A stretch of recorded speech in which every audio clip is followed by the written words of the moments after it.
Good morning. Under the guidance of National Education Society, Dr. G.B. Panduranganayak and Dr. M.V. Krishnamurthy, Department of Economics organizing a webinar on COVID-19 on Indian economy, impact, issues and ways forward. I am welcoming Sri Nagarajappa, Chairman of Local Managing Committee, AES National College, Dr. G.B. Panduranganayak, Principal, AES National Degree College, Dr. M.V. Krishnamurthy, Principal, AES National PU College. I am once again welcoming our national and international research paper presenter, speaker and professor of Bangalore University, Dr. S.R. Keshav, and our all participant. Welcoming you all, sir. Thank you.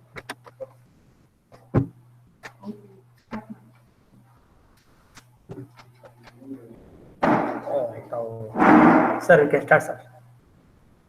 Okay. Well, a warm good morning to all of you. Indeed, very happy that my college, that National College, is organizing a webinar and I am part of it. And respected President, Chairperson, Secretary of National Education Society, Professor Nagaraj Nayak, Professor Panduranga Nayak, Professor Krishnamurthy, Professor Ramanji, HODs of all the departments, and many known faces are here, great academicians and my good friends. Indeed, very happy that I'm part of, because even I am the alumni of the AES National College. Indeed, very happy to be part of the webinar organized by this college. You know, as all of us know, when we say about the COVID-19, all of us are aware how it has impacted, because it is there in front of our bare eyes. It has affected the humankind psychologically, physically, and economically to a very, very greater extent. It has affected almost all the economies, whether it is an advanced economy, whether it is developing economy, emerging economy, or underdeveloped economy. It has impacted all. But the magnitude differs. When I say it has impacted everybody, the magnitude differs. Magnitude differs based on their dependence, based on the economy's dependence on the global trade, based on the economy's dependence on the tourism, based on the economy's dependence on external financing.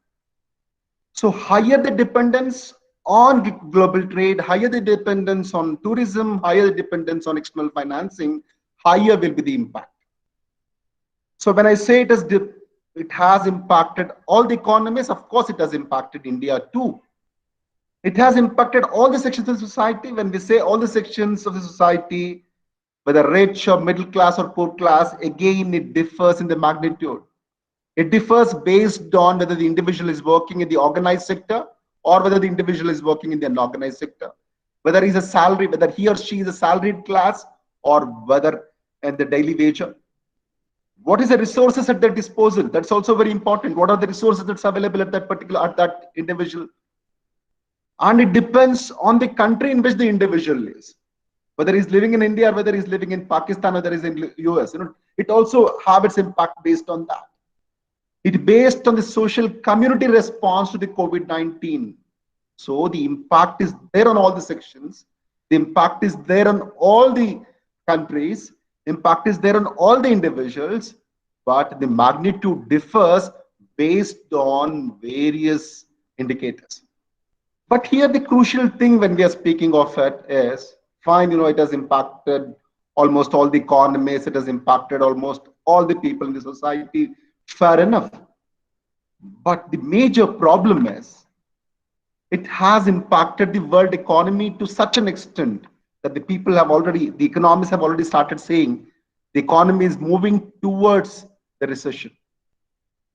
Probably after the Great Depression of 1930, we haven't seen such a situation in the world economy, and it has happened now. And you see almost all the reports, right? Almost all the reports of any financial institutions you just check in. Every month they keep on changing the magnitude of the impact on the world economy. Earlier, in the very first week, say in the March first week, when the UNCTAD gave its report, it said at the most we are seeing 2 to 3 trillion of the world GDP may be lost. But today, it almost changed. UNCTAD is saying it may be more than 12 trillion of the world economy may be lost. In 2019, let me remind you, my friends, in 2019, the world GDP was having 85.8 trillion. On an average, we were expecting around 3% growth of this from 85.8 trillion. But now the global economy is shrinking. World Bank earlier estimates said it may shrink by 3%, but now it is estimating it may shrink by 4.2%. And World Bank is saying the world economy may shrink by 5.2%. The Bank of International Settlements, it is giving a picture, another gloomy picture. It is saying around 12% of the world GDP may vanish because of this COVID-19. And WTO comes out with another picture and say it may be in between 3 and 12%. So why exactly, such a situation has affected all of us? Know it is because of COVID-19. Then basic thing is, if at all, if the COVID-19 impacts, and how does it impact the world economy and Indian economy? Why exactly GDP is shrinking in almost all the economies? What are the reasons? And it is not just the impact. When the world GDP shrinks, it shrinks on the per capita of the world, also per capita of the Indian economy. It is expected that there will be a 400 million job losses all over the world. 400 million job losses, my dear friends. 40 crore job losses. To such an extent, there will be a loss of unemployment. More persons will be pushed towards the poverty. I will give you the figures, how exactly, all of you are aware of the Sustainable Global Development Goals, SDGs, Sustainable Development Goals. What the world economy had planned, what the United Nations had planned was, by 2030, there would be no one below the poverty line. But now, no, it cannot happen. Because by 2010, the world poverty was 10.7%. It had come down in 2019 to 8.2%. Now it has almost doubled. In 2030, the target was to have none below the poverty line. But despite the best efforts, now the United Nations is saying it will be more than 6% in 2030. And more and more persons now are pushed below the poverty line. More so the young population are pushed below the poverty line. And whenever there is a natural disaster, it is not something unusual. Whenever there is a natural disaster, the number of poor will also increase. Say, I will give the example of 2018. In 2018, due to the natural disasters alone, $23.6 billion of the world economy was lost in 2018. It is not just, about economic losses. It's about the loss of the individuals, which matters us the most. When I say food insecurity happens, crores, billions of people will suffer. And the stunting and wasting children will increase. That will have its impact. So all these, are the things that which harms the entire mankind. And it has impacted almost all the sectors. When I say that, let me now, from the world economy, we'll come to the Indian economy, how it has impacted the Indian economy. When we speak of the Indian economy, many indicators, many research institutions do specify that, they gave an analysis and said the Indian economy may lose around $26 billion per week. Say Berkeley Research, for that matter. It came with an estimation and said there may be loss of around 26 billion per week.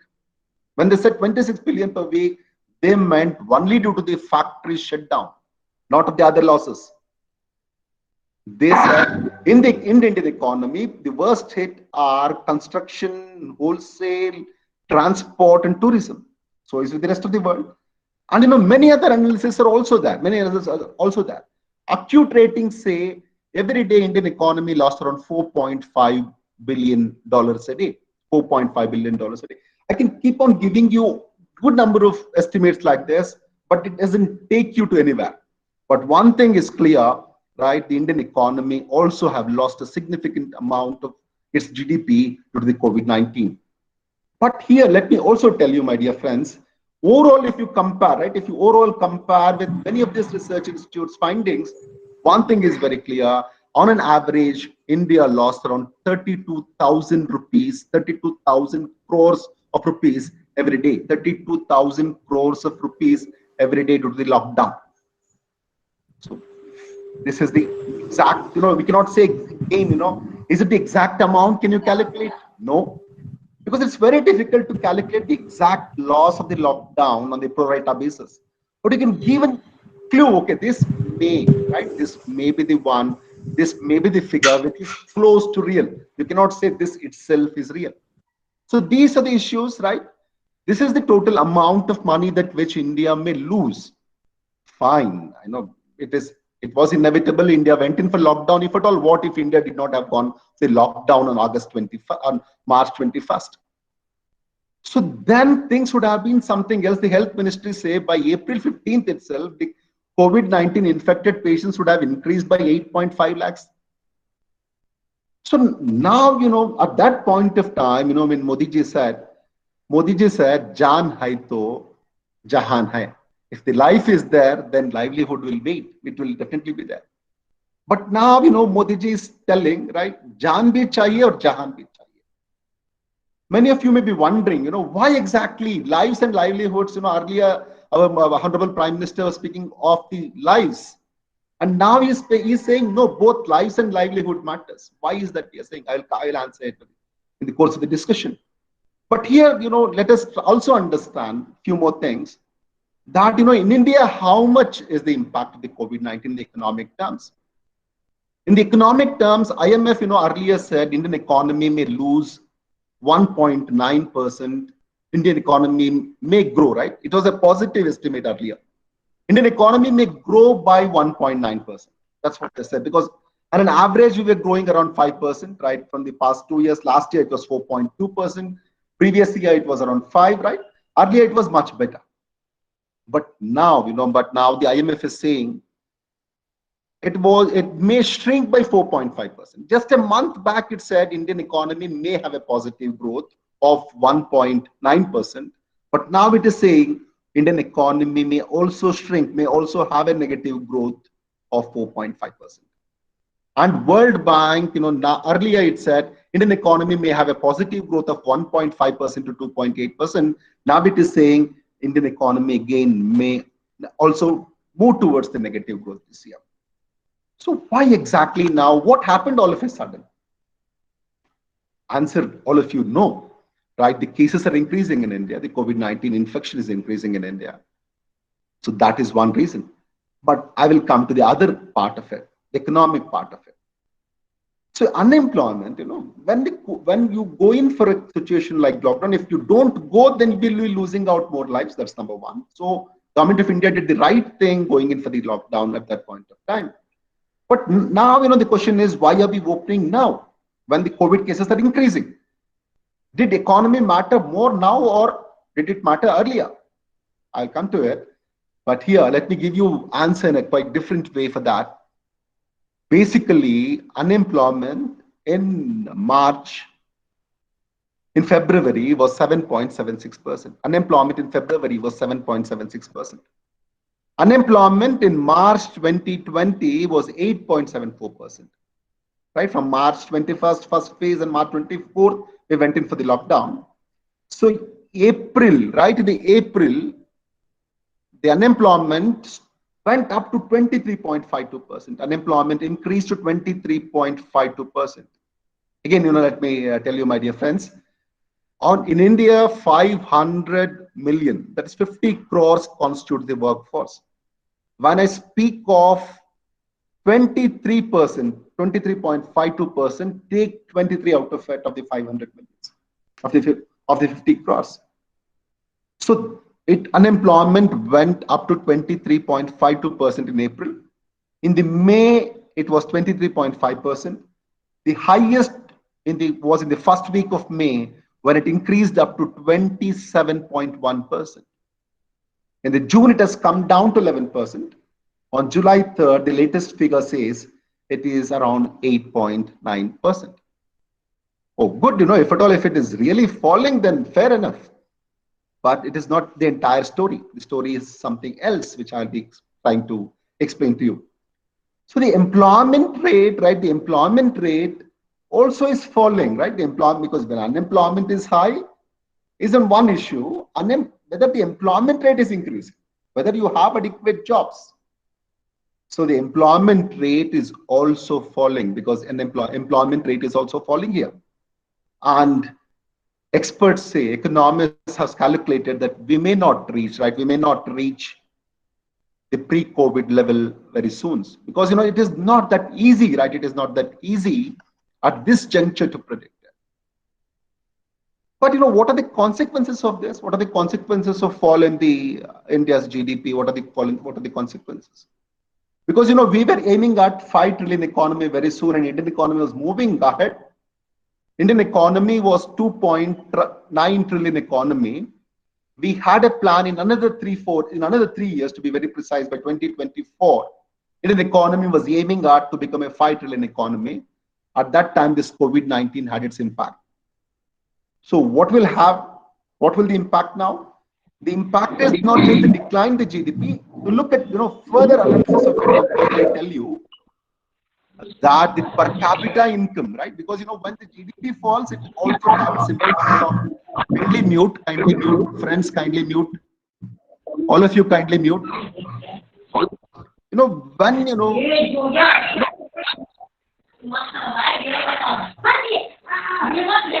Organizers, kindly mute the others. Yeah. What exactly will happen? It is not just the figures which we are speaking of, right? GDP will fall, per capita income will also automatically fall. But what will its impact be on the common man? That we have to think of. First, let me look at this. To what extent per capita income may fall? Per capita income will fall, just due to the lockdown of this first 100 days, the per capita income will fall by 5.4%. Per capita income will fall by 5.4%. And right now, last year per capita income, all of you are aware, 1,35,000 was the India's per capita income. So fall of 5.4% in the first 100 days of the COVID-19. And now, all of you are also aware of the another fact, 8 states contribute to India's GDP around 50%. 8 major states in India, including Karnataka, contribute 50% to the India's GDP. But now, this 8 states GSDP will shrink more. When the 8 states GSDP will shrink more, here, the per capita income will fall more steeper than the other states. This is what the implied implication is. When the 8 states, the 8 major states, including Karnataka, is contributing to the India's GDP, 50%. But now, these 8 states, 8 major rich states, are now seeing the fall in the GSDP very drastically, and automatically the impact will be such that in these 8 states, the per capita will fall by double digit. When it will fall by double digit, then automatically inequality between these states, richer states and poorer states in India, will definitely be lessened, but it leads to many other problems. That is the thing which is worrying me more. Basically, why is that in these 8 states is declining more? That's another question which comes. Because 8 states, in these 8 states, including Karnataka, Maharashtra, which we are speaking of, where it contributes to a major extent to the India's GDP, here, the majority of the income was coming from the urban areas. Say in Bangalore, in Karnataka, is contributing around 64% of the entire Karnataka's income. When that being the case, right, Maharashtra, the same with the case of Mumbai. So what happens, in the major cities, the spread of COVID-19 still is increasing. So majority of these places, right, majority of the cities in India are still under the lockdown. So in 40% of Mumbai, right, where exactly the production units were there, they are under the lockdown. Same in the case of Bangalore. So when that being the case, automatically it will have its impact on the employment, it will have its impact on the poverty. That is where we are worried a lot. And let me go further into it and analyze this. Poverty in India, right? The last estimates of the NSSO was in 2011. Probably all of you are aware of it. And it was due by the time this COVID-19 came. Then government of India was estimating poverty is around 21%. What the analysis was saying was, in this NSSO report, poverty may shrink to 10 to 11%. But now, take from me, my dear friends, poverty probably would have increased, right? Probably poverty would have increased in India minimum to 22 to 23%. Because it is quite apparently seen, right? It's apparently seen to all of us that there is unemployment has increased, though it is decreasing now. Still, the employment generation has not reached the pre-COVID-19 stage. And many of the urban areas, right, including Mumbai, Bangalore, Chennai, where India was getting major part of its income, are still under the lockdown. Still, they have not come out of it. So the problem will be there. So these are the issues. And another important thing, what will happen if the poverty increases? I will come to that story now. The World Bank, has clearly said the poorer will suffer more due to the COVID-19. It will have 10% more impact, right? It will have 10% more impact on the poorer section of the society, because they will suffer, because they will not be having even the meager resources which they were having with them. And let me also give you another important issue that, in India, in 2019 itself, 9.6% of the children alone were getting minimum acceptable diets. 9.6% of the children from 6 to 23 months, from 6 to 23 months, right, in between 6 and 23 months, were getting minimum acceptable diet according to the United Nations, UNICEF, according to the UNICEF. So when only 9.6% of the children, even in 2019, when there was no such scare, right, despite the best government efforts, I'm saying government was, government is doing all its best, but still, in 2019, only 9.4% of the children in between 6 and 23 months were getting the minimum acceptable diet.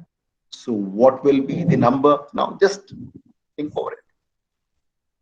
And child stunting rate in India in 2019, according to the UNICEF, was 37.9%. So what would be the rate now? And 69% of the deaths of the children in between the age of 5, right? Below the age of 5 in India, 69% of the deaths of children below the age of 5 in India is caused by malnutrition. Now, 69% of the children below the age of 5 were dying due to the malnutrition. Now, imagine the situation. India definitely have a good stock of food grains. I do agree with that. But the major problem is distribution in this country. But the government is doing its best. Let me again and again tell you that government is doing its best. But still, probably all of us are failing it, and still, and hence the result. And let me now try to, before going to the issues and strategies, let me also try to answer a few issues like, why earlier Prime Minister was speaking of Jaan hai to Jahan hai. Now he's saying Jaan bhi chahiye aur Jahan bhi chahiye. Lives are also important, livelihoods are also important. Why is that Prime Minister is saying so? It is because of the employment structure in this country. It's because of the employment structure in this country. So how is this employment structure? The employment structure basically, I told you 50 crores or 500 million are working in this country, or are the workforce of this country. Of this, 93% are dependent on the unorganized sector, right? 93% are dependent on the unorganized sector. Only 7% are in the organized sector. When we speak of the social security measures, right? When we speak of the social security measures, who will be benefited? Is it the informal sector or the formal sector? And look at how exactly, even if this 93% of the population, right now 93% of the population is different. Let me give you those figures. 14 crores 14 crore depend on MSME. So MSME provide jobs for 14 crore population in India. So 14 crore households are enjoying their livelihoods because of the micro, small, medium enterprises. And 14.43 crore households are farm households. 14.43 crore are the farm households. And 1.3 crore retailers. Look at this.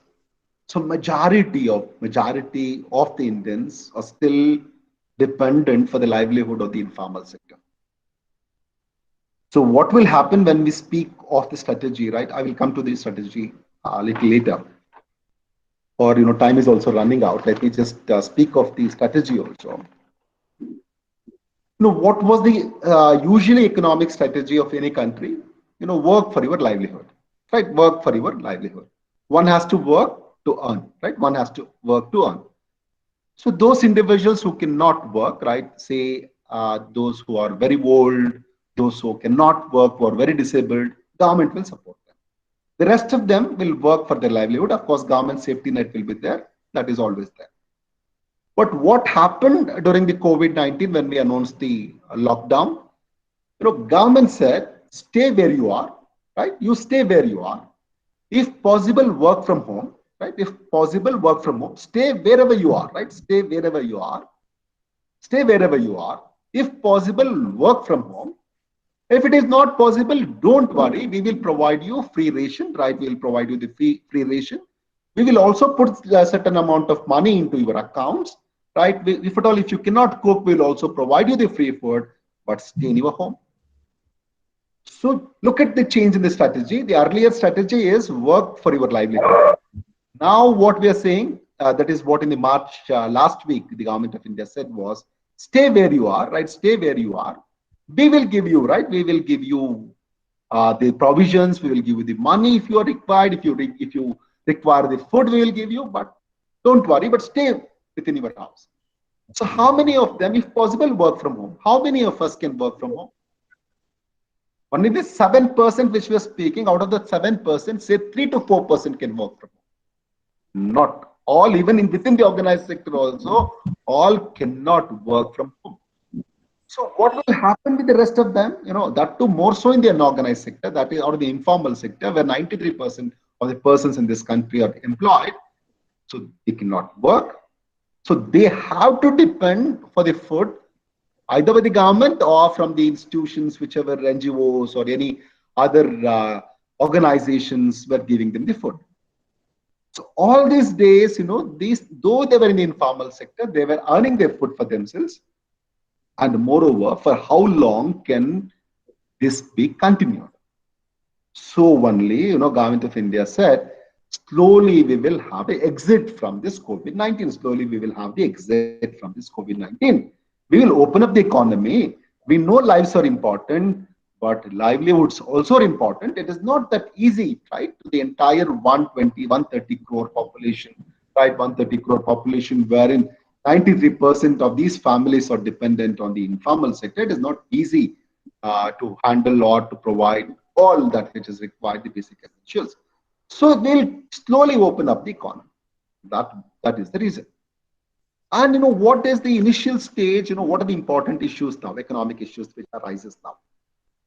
So first it was stay where you are. They were providing them the free provisions. They were providing them the money also, 500 rupees for each account of Jan Dhan account was given.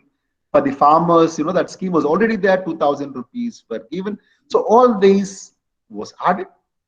But here, after this, the crucial thing was to test, to trace, to test, to treat those individuals. Good enough. Check the travel history, try to cure them.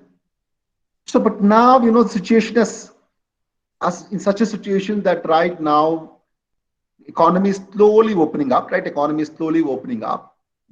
But here are the issues, right? The issues that which comes in front of us. Let me discuss on that. So the important issue is, all these 100 days, right? All these 100+ days after COVID-19, the basic thing was the individuals spent the money, right? Individuals spent the money only on the basic needs. What was most essential, right? What was most essential? And many of them, in this 93% of the unorganized sector, either did not have money, or they borrowed the money, or they utilized from their savings. So on which we will spend now? We will spend only on those which are very, very crucial or very, very important right now. So what is very, very important? On your food, on your shelter is very crucial. First, that is most important. So we are spending on it. So the taste, preferences, and patterns also changed in of the individuals in the initial days, right? To begin with, 100 days, right? You just think, how you were before 100 days, how we are after this 100 days, pre-COVID days to the COVID days. Our tastes have changed, our preferences have changed, right? Our pattern of production and distribution also will change. That's what I'm trying to say. And there are certain issues now. What are the issues? Many have started, probably many of you have read or may have discussed on these issues. Many of us are saying, all these days, we were buying so many goods and services which are not required at all. We were happy, and many of them were felt, we were happy with these basic essentials, and we were unnecessarily spending on few. And few economists also went to the extent of saying, these unwanted goods and services in the economy itself is polluting, right? It itself is polluting. Or so the basic thing is, let me produce only those issues or those commodities and distribute which are most essential to the economy. And those which are polluting, let me reduce. Can we do it? No, I'm just raising the issues. I'm raising certain issues. So if we go for these kinds of production, can we employ the same amount of persons which we're employing already? Or, will life ever return to the normal? That's another question, right? Will life ever return to the normal? And will the world be same after the COVID-19? If it is not same, all of us will agree, right? Probably all of your academicians, all of your researchers, all of you will definitely agree with me when I say this. The post-COVID-19 would not be the same. But the question is, can we predict what is that new equilibrium which will come in the economy? Can we exactly say this will be the taste and preferences, this should be the mode of production, this should be the mode of distribution after the post-COVID-19 situation? Can we say that? Very difficult. Why very difficult? Because it is full of uncertainties. It is full of uncertainty. Uncertainties galore. Now what is the strategy? The earlier strategy was stay at the home, we will trace, test, and treat the COVID patients.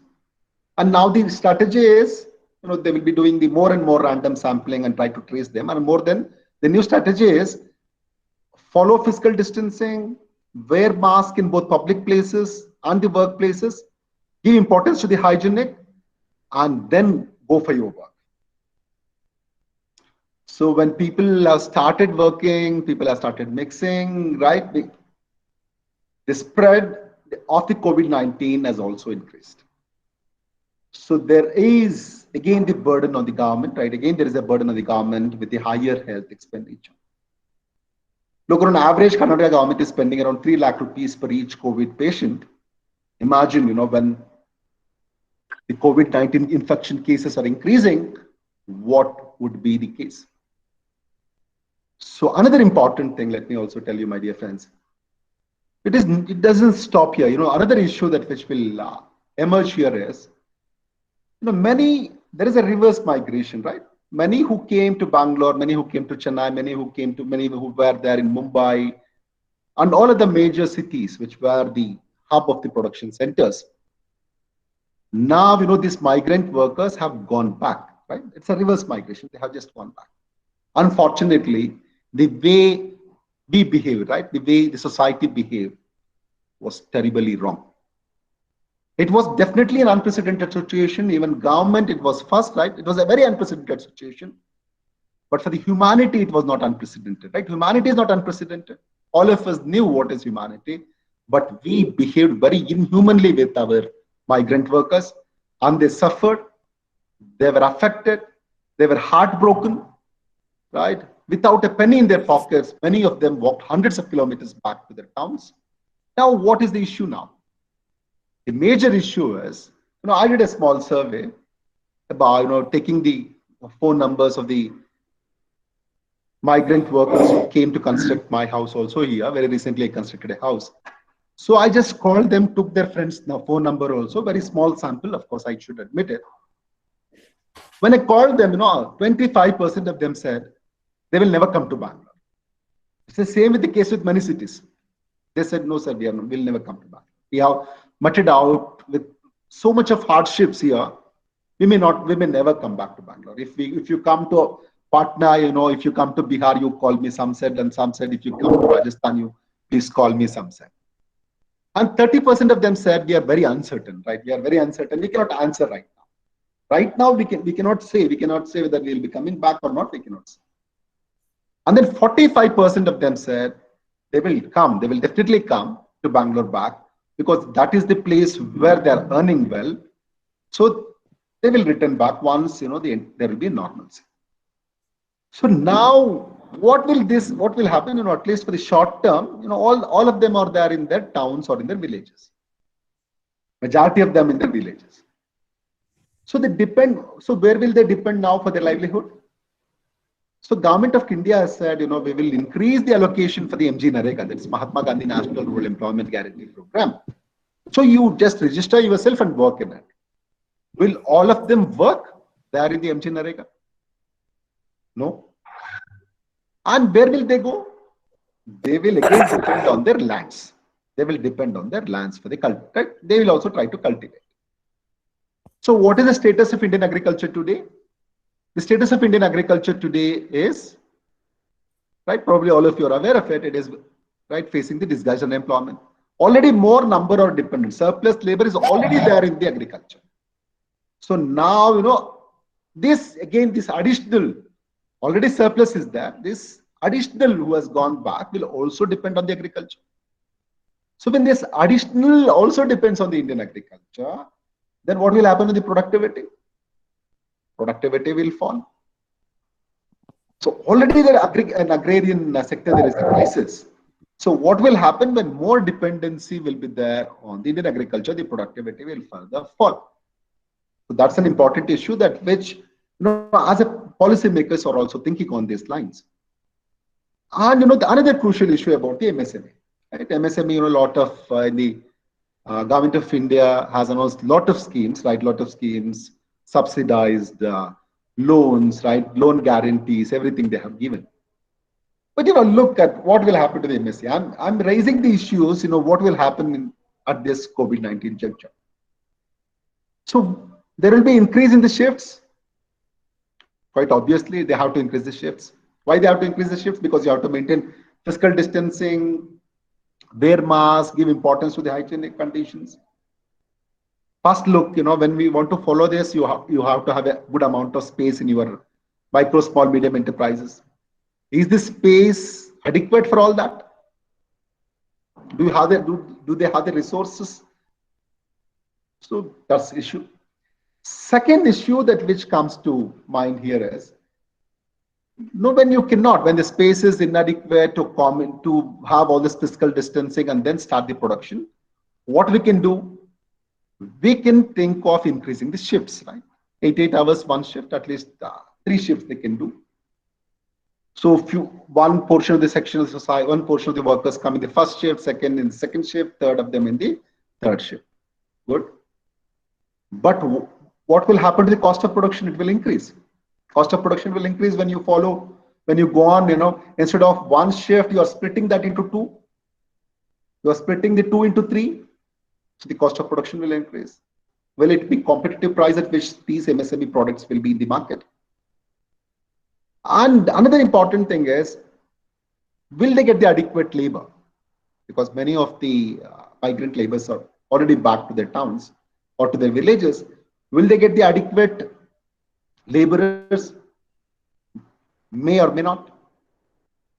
So what they may do again? So they may go for partial mechanization. When they go in for partial mechanization to solve this problem, Here the crucial issue, right? Here the crucial issue when you go in for partial mechanization, again, unemployment issues will emerge large. And if they go in for partial mechanization, because now all of you are aware, MSME definition has been changed. MSME definition has changed. The micro units, it's up to 1 crore of investment and 4 crores of turnover. So definitely it will help them even if they wish to go in for partial mechanization also, because to face this shortage of labor. But what will happen to that labor, right? What will happen to that those persons who will be left unemployed? So those are the issues that which we have to answer. And real estate right now, it has become very difficult for them to initiate real estate activities. Construction work has stalled. And now, Government of India is trying to gear it up, right? It is trying to gear it up. But again, there are issues, right? Again, there are issues. What are the issues? The major issues is the supply chain disruption. Supply chain disruption is to that an extent, right? The brick today, which was costing 5 rupees 50 paisa, has increased, right? Has increased up to 9 rupees, 10 rupees. The cement bags are costing more than 200 rupees extra, right? So these are the issues, and steel has increased by 1,000 rupees a ton. And so all these are the issues that which we are seeing. When we are seeing these important issues, at this point of time, already the existing apartments, right, existing constructed houses itself don't have the demand. Then, the supply chain is disrupted. How exactly then to start the production in the real estate? So these are the issues, right? How to revive back? And another important thing is about the service sector, right? Another important thing is about the service sector. As I told you, the taste preferences has changed. So how to cope up with this? So let me give an example. Few services which have been already lost. Few services are already lost. Remember when you went to the saloon last time? 4 months back, 5 months back? Probably in mid of the February or in the beginning of the March. So assume that, right, that once in a month you were going to a saloon or a beauty parlor. So now 3 months have passed and you have not gone. So does it mean, in July, second week, you will be going 4 times at a time? No. So then what does it mean? It means that the 3 months, right, 3 times which you had gone, at least if assuming that once in a month you were going to a saloon or once in a month you were going to a beauty parlors. So the 3 months of income, right, many individuals, calculated to number of individuals who were visiting this, is lost. So say is the case of the hotel industry. So people, say once in a week they were going for outing of taking their food in the hotel. So they did not go. That does it mean that in the July they will go for 4 times in a month? So 3 months they did not go. So 12 months plus 4 months. 12 months plus 4 times. That is 16 times they will go in the month of July. Will they go? No. So few services, right? Few consumption of few services. The income which was deriving out of them is permanently lost. You can see it for the tourism industry. You can see the same for the many other industries also. So when such being a case, right? The crucial thing that which we have to understand here is how exactly to get back the jobs, to get back the income in the service sector. So these are the issues. These are the strategies that which we have to look into. And another important thing is the demand for the digital transaction, right? The demand for the digital services, digital solutions has increased now because of this COVID-19. So there is an acceleration to uptake the digital solutions. Say it is an online education, or even a webinar is online. Otherwise, I would have been probably today in the Gauri webinar. And online shopping has increased. Online digital payments has increased. So all this has increased. So it may also lead to the digital divide in the society also. Think over this. Though there are stray cases, right, wherein the child of the 10th standard killing herself because she was unable to attend the class either in the Kerala, that is in the Cochin, or in that of the West Bengal. Maybe very stray cases, one or two here and there, but there are many who are unable to attend the classes because they don't either have the smartphones or due to the lack of the technology. When such being a case, right? So all of us also should be very cautious here, the policymakers and you and me, see that this digital solutions, right, that this incentive to the digital world will not have the digital divide of the society. Because the exclusion should not happen. There should be more inclusion, but not more exclusion. So these are the issues, right? These are the issues that which all of us should concentrate upon. And many cynics, I have been speaking on these issues, and many of them say, the youth use Facebook, WhatsApp, but what is the problem for them if we go into the online education? They are, how many of them are using Facebook? How many of them are using WhatsApp? So think on that also. It is not just, it's very easy for us. It's very easy for us when we say that, is the entire youth, is the college going, school going children are using Facebook and WhatsApp and everybody have, why should we assume that, right? Why should we assume that? So first, let us provide them, now it is only because of the COVID-19 government initiated it. That's not otherwise. And hence, technology should be always utilized for the good. But at the same time, we should see that it should not divide, it should not exclude certain sections of the society. How best we can include them? Can we, see that these classes are also available to them on their FM, on their radio, or available on the television? Think on those lines, right? This is what even Government of India is also trying. Government of Karnataka is also trying. So that's a good move, in fact. And the situation is such, if we have to revive the economy, the major issue is we have to revive the demand on one hand, and we have to revive the supply also on one hand. We have to revive the demand because all these days, I told you, it was an economics. People, either they don't have the money, enough money with them, enough purchasing power with them, and they spent only on those which was most important to them. And now, you have to revive the demand of the economy means, right, their purchasing power should increase. If you want to increase the purchasing power of the individual, see that they will be employed. If you want to give the employment to them, revive your MSMEs, revive your agriculture sector, revive your service sector, for which again, allocation has to be done. And in case of supply, right, see that the supply disruption has to be, right, has to be strengthened. Supply disruptions has to be moved out. So supply chains has to be strengthened. When I say supply chains has to be strengthened, many of these supply units are in those areas which are still in the quarantine zone or in the lockdown zones. Say in the Mumbai, 40% of the production units are in the lockdown areas. So say some in the Bangalore also. So such being a case, it's very difficult at to all of a sudden see that we will be strengthening our supply chains.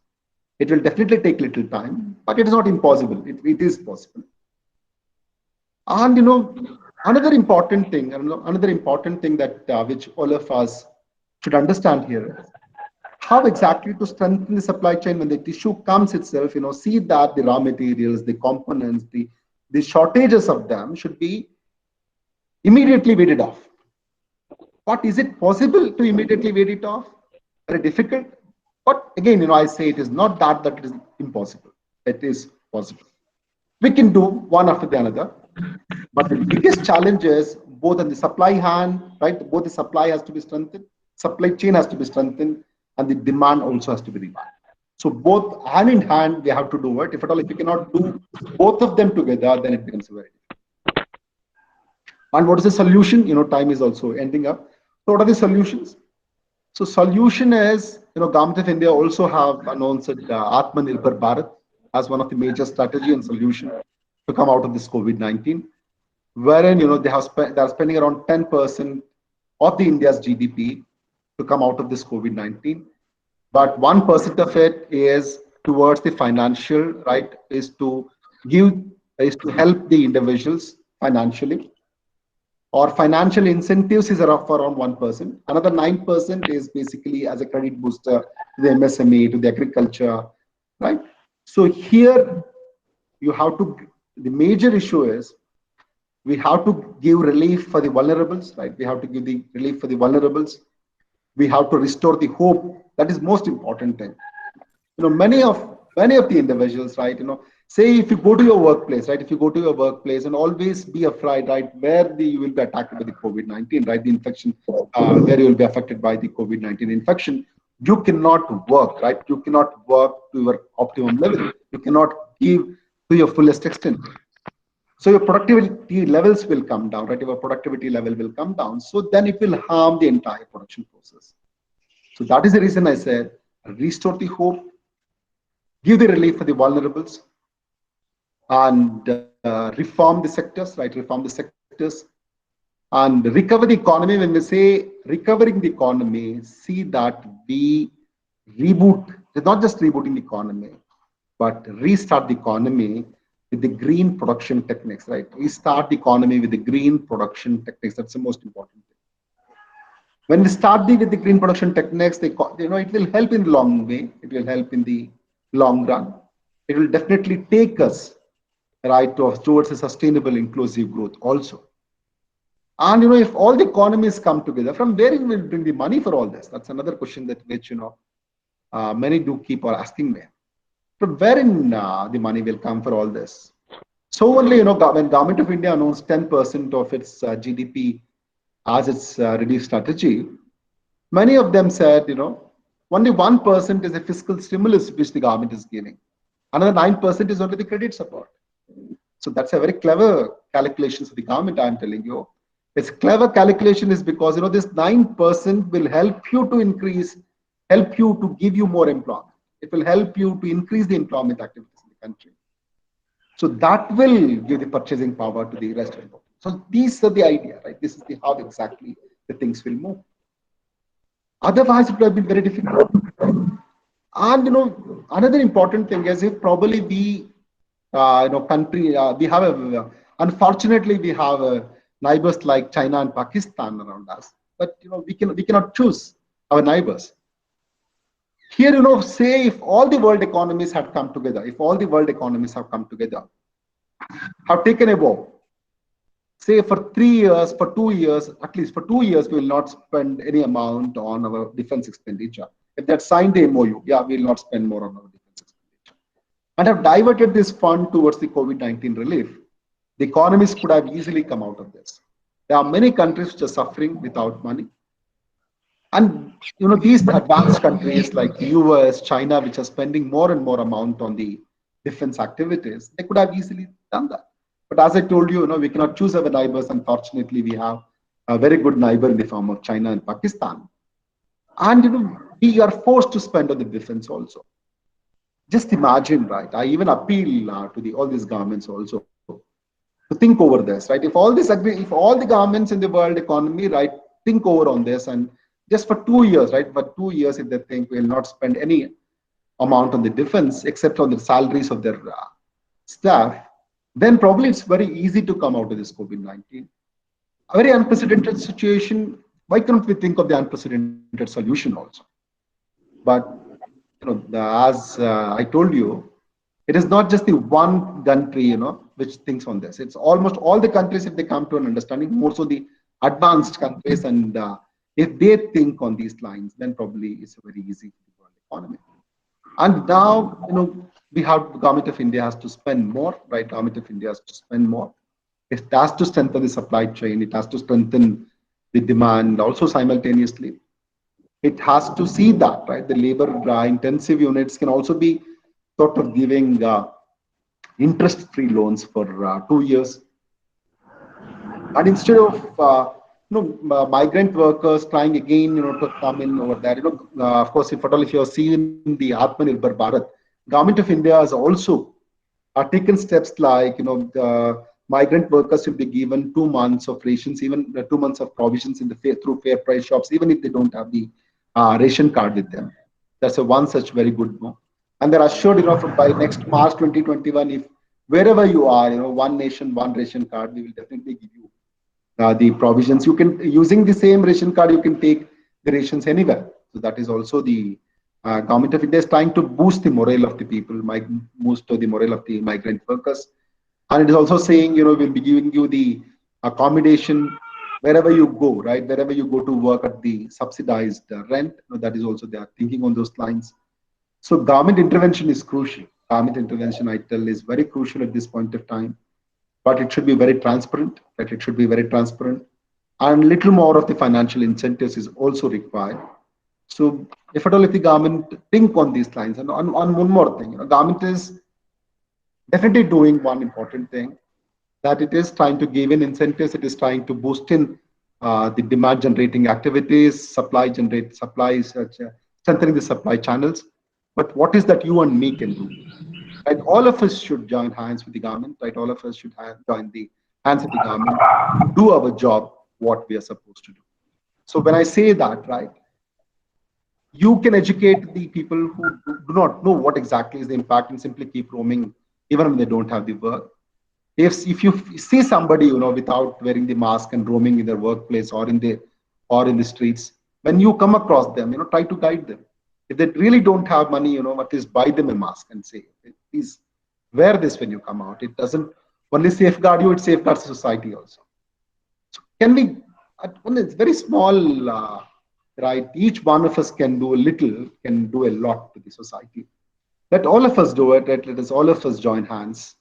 And so that I do hope, right? I do hope and pray also that let this COVID, this juncture, right? This crucial juncture, very, heartening juncture, let the economy pass through this stage as early as possible. Right now, New Zealand has come out of this, right? That's the only country which is claimed that it is COVID-19 free country right now. Probably India, if all of us join hands together, right? If all of us join hands together, in whatever best way we can do, think over it, right? Think over it. Each of you have your own community. How best we can help, right? How best we can help to prevent this COVID-19. So then probably, right? Then probably we can come out of this situation very soon, and we will be having the much more higher, inclusive, sustainable growth in this country also. I thank the college, right? I thank the National Education Society for the opportunity provided. I also thank the chairman, local chairman Nagraj Nayak, principal Panduranga Nayak, Krishnamurthy, HOD, and Ramanji for giving me this opportunity to share my views. Thank you. Thanks a lot.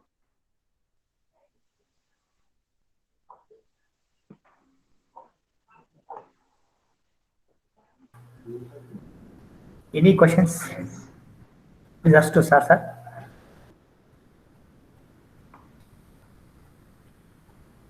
My dear participants, please ask any type of questions concerned to the webinar today's.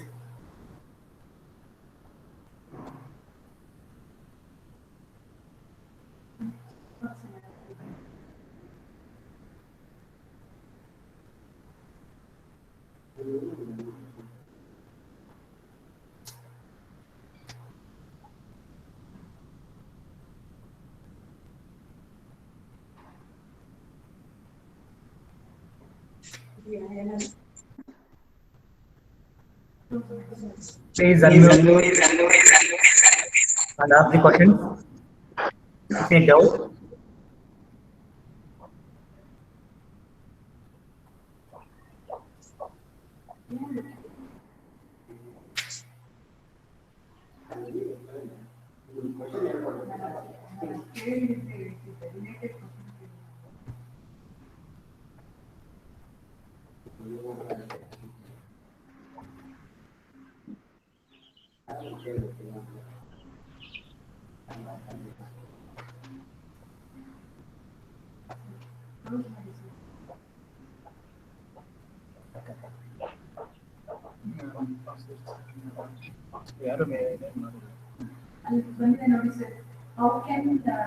How one can supply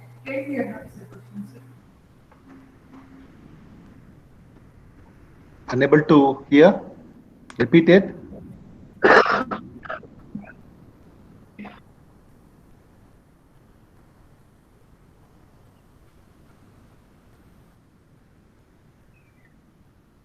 nice presentation. The questions are occurs.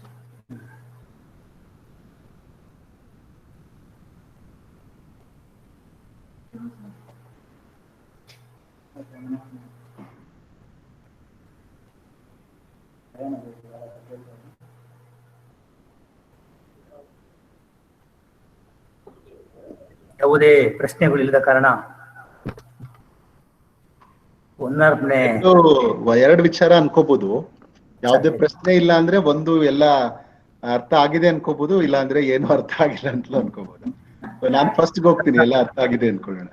Sir ನಾವು ಅರ್ಥ ಆಗಿದೆ ಅನ್ಬಿಡ್ತೀವಿ sir. ನಾವು ಹಂಗ ಅನ್ಕೊಳ್ಳೋಣ. Will go with positive thinking. ಹೌದು sir.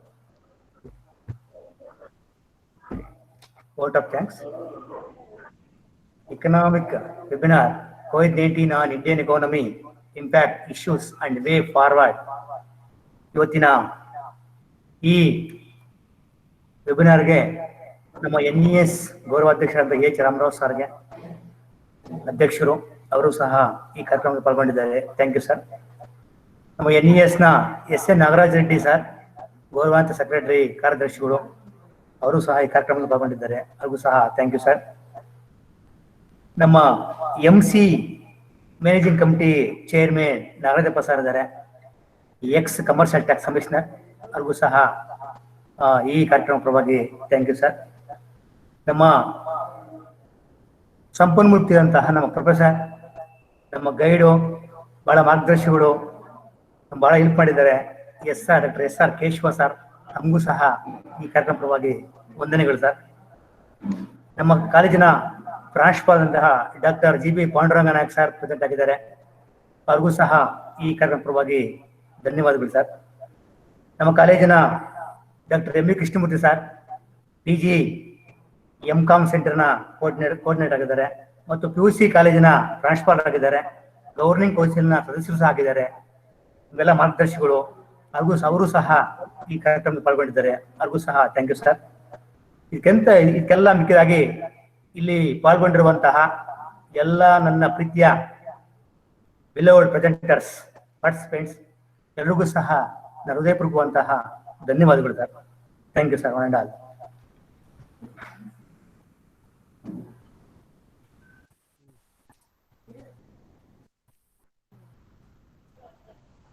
ಹೇಳಿದೆ